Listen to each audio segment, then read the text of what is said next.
নমস্কার, আপনারা দেখছেন জেলার ১ নম্বর online TV channel Birbhum RC TV. আপনাদের সঙ্গে আমি শুভাশিস। শুরু করছি আজকের সংবাদ। বিস্তারিত সংবাদে যাবার আগে দেখে নেব সংবাদ শিরোনাম। স্ত্রীকে এলোপাথারি ধারালো অস্ত্র দিয়ে খুনের চেষ্টা সিউড়িতে। সেফ ড্রাইভ সেভ লাইফ কর্মসূচি পালন করা হলো কাকরতলায়। রাস্তার উপর ব্যারিকেড বসানো হলো খয়রাসোল থানা এলাকায়।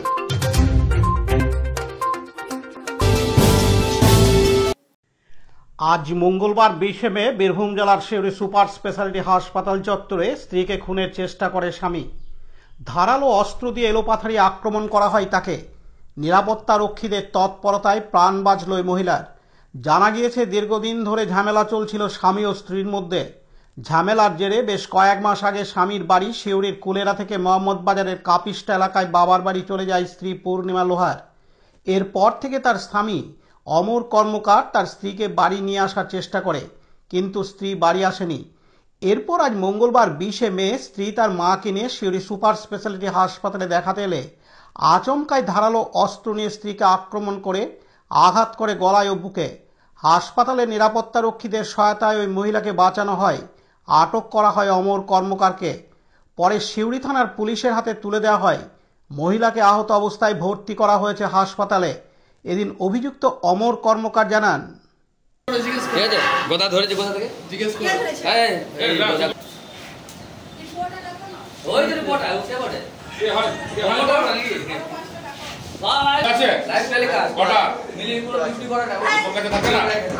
আমাকে একটা থাকে একটা থাকে না, মা থাকে না। আর ছেলে একটা ছোট ছেলেকে নিয়ে গিয়েছিল, ছেলেটাও কিন্তু কি জন্য চাকু চালালে? একটা ছেলে থাকতে চাই না, আমি গিয়েছিলাম, বুকে জড়িয়ে বলছে মায়ের কাছে থাকবো না, আমি তোমার কাছে যাবো। দাদা ইয়ে কাছে ফুলেরা বাড়ি করে। অমর কর্মকার। আমি জবার গিয়েছি, মাকে পাঠাইলাম একবার। তোমার দাদাজি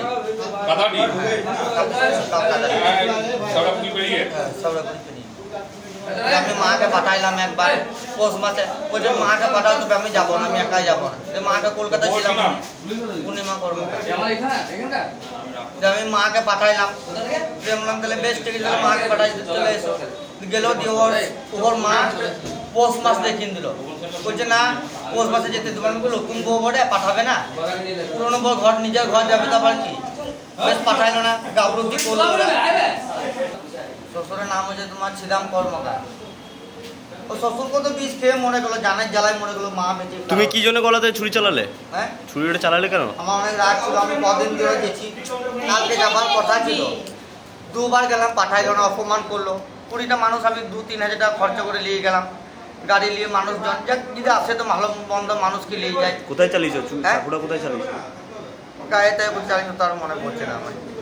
দিয়ে আমি 20টা মানুষ নিয়ে গেলাম, নিয়ে যেয়ে আমি 20টা মানুষকে নিয়ে যেয়ে আমি মান সম্মান তো দিল না। ওদের সামনে আমাকে মারধর করতে লাগলো শাশুড়ি, আমার দুটো ঠাকুরজি। আর ঠাকুরজিদের সব থেকে আসল শিক্ষা, বুঝলে তো, আবল তাবল শিক্ষা। ফোনে রেকর্ডিং অব্দি আছে। ফোনে অব্দি রেকর্ডিং আছে। হ্যাঁ, ডাক্তার দেখাতে এসেছিল। আমাকে ফোন করেছিল ভাইপো ফোন করেছিল, ওই বড় ঠাকুরজির ছেলে।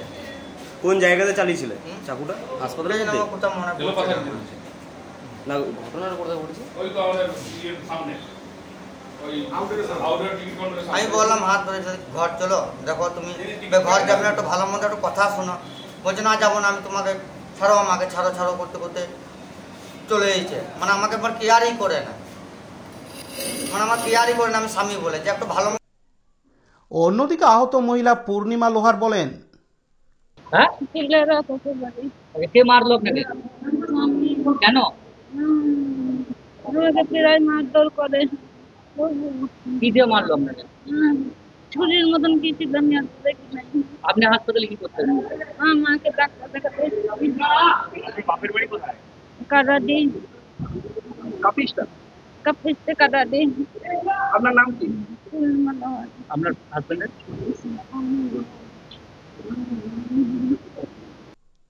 পাশাপাশি হাসপাতাল নিরাপত্তা রক্ষী গদাধর মাহারা জানান, কি হয়েছিল বলতে আমি আউটডোর ডিউটি করছিলাম, করার সময় দেখছি গোটা 50 ফুট দূরতে দেখছি একটা মেশিনে হাত ধরে টানছে এবং হাতে যেমন কেউ একটা অস্ত্র ছিল সেইভাবে মানে আঘাত করছে। এবার তার মধ্যে আমি একটু তাড়াতাড়ি গিয়ে ওর ডান হাতে দিয়ে চেপে ধরে ওটা অস্ত্রটা কাটলাম, কাটার পর ওর গলায় গামছা ছিল সেটাকে জড়িয়ে লটকিয়ে ওকে আস্তে আস্তে টেনে পুলিশ ক্যাম্পে উপায়িত দিলাম।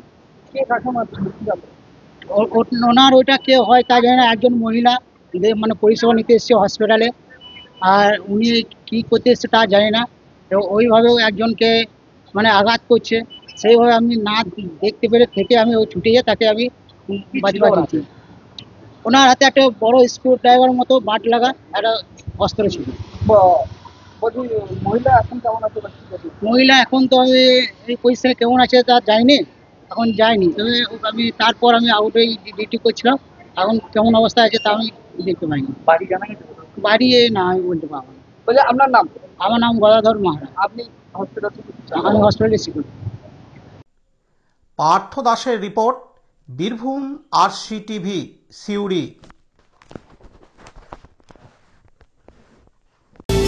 এখন বিজ্ঞাপন বিরতি, ফিরে আসছি বিরতির পর। স্কুল ড্রেস এর বিপুল সম্ভার ও সামগ্রী একই ছাদের নিচে। এখানে যে কোনো স্কুল, কলেজ, বেসরকারি শিক্ষা প্রতিষ্ঠান, সিকিউরিটি গার্ড, কেটারিং এর ইউনিফর্মও তৈরি করা হয়। এখানে প্যান্ট, শার্ট, স্কার্ট, জুতো, মোজা, সোয়েটার, ব্লেজার, টুপি, বেল্ট, টাই, জলের বোতল, টিফিন বক্স ও অন্যান্য ইউনিফর্ম সেলাই ও সাপ্লাই করা হয়। এখানে নামি দামি কোম্পানির প্যান্ট, শার্ট, পাঞ্জাবি, পাজামার পিস ও থান কাপড় পাওয়া যায়, যেমন বিমল, রেমন্ডস, ডোনিয়ার, কেলভিন। এখানে গিফট আইটেম, আধুনিক ডিজাইনের কার্পেট, ডাইনিং কভার, পাপোশ, পর্দা ইত্যাদি পাওয়া যায়। বিশেষ প্রস্তাব, প্যান্ট, শার্ট, ব্লাউজ, চুড়িদার, সেলাই ও ফলস পার করা হয়। যোগাযোগ করুন 9883752306। ঠিকানা দুবরাজপুর, ফ্যাশন এক্সপ্রেসের পাশে। এখন বিজ্ঞাপন বিরতি, ফিরে আসছি বিরতির পর। নিজে বাঁচুন, অপরকে বাঁচান, সাবধানে গাড়ি চালান, এই স্লোগানকে সামনে রেখে বীরভূম জেলা পুলিশের উদ্যোগেও কাকরতলা থানার ওসি মোহাম্মদ সাকিব সাহেবের উক্ত থানা পুলিশের আয়োজনে একটি জনসচেতনতামূলক save drive save life rally বের করা হয় আজ মঙ্গলবার 20 মে। র্যালিটি কাকরতলা থানার হজরতপুর মুন্দিরা তেমাথা থেকে ট্যাবলো মাইক সহকারে বেরিয়ে হজরতপুর মুন্দিরা বাজার বাসস্টপ, হজরতপুর হনুমান মন্দির পর্যন্ত পরিক্রমা করে পুনরায় তেমাথা মোড়ে এসে শেষ হয়।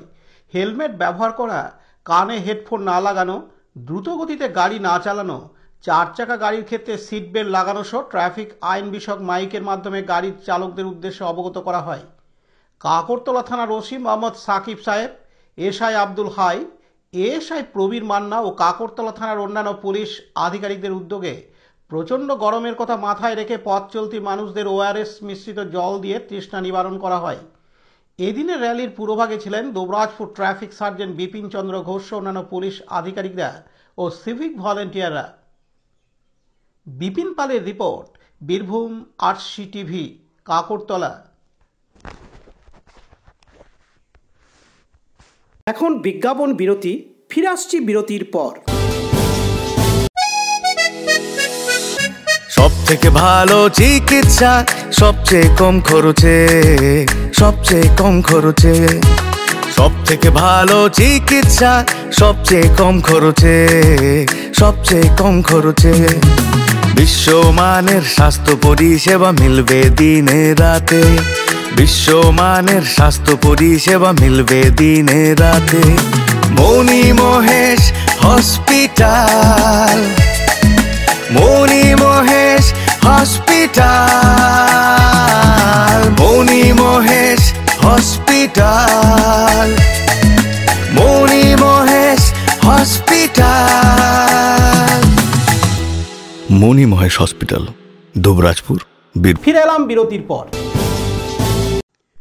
বীরভূম জেলা পুলিশের উদ্যোগে খয়রাশোল থানার আয়োজনে এলাকাবাসীদের উদ্দেশ্যে গাড়ির দুর্ঘটনা এড়াতে সেভ ড্রাইভ সেভ লাইফ বিষয়ক সচেতনতামূলক কর্মসূচির আয়োজন করা হয়। তবুও দুর্ঘটনা ঠেকানো যাচ্ছে না, মাঝে মধ্যেই ঘটেই চলেছে পথ দুর্ঘটনা। কোনো রকম দুর্ঘটনা এড়াতে বীরভূম জেলা পুলিশের উদ্যোগেও খয়রাশোল থানার ওসি শেখ কাবুল আলী ও খয়রাশোল থানা পুলিশের আয়োজনে গতকাল সোমবার 19 মে খয়রাশোল থানা এলাকার রানীগঞ্জ মোরগ্রাম জাতীয় সড়কের ভীমগড় ইস্কোরা সংলগ্ন এলাকায় পাইগড়া মোড়ে ইদিলপুর গ্রাম ঘেঁষা 14 নম্বর জাতীয় সড়কে দুবরাজপুর বাবুইজোর দুবরাজপুর লোকপুর রাস্তার খয়রাশোল থানা সংলগ্ন এলাকার রাস্তার উপর যান নিয়ন্ত্রণে ব্যারিকেড বসানো হয়। বিপিন পালের report, Birbhum RC TV, Khoyrasol. আজকের সংবাদ এই পর্যন্ত। পরবর্তী সংবাদের জন্য চোখ রাখুন বীরভূম আরসি টিভির পর্দায়। নমস্কার।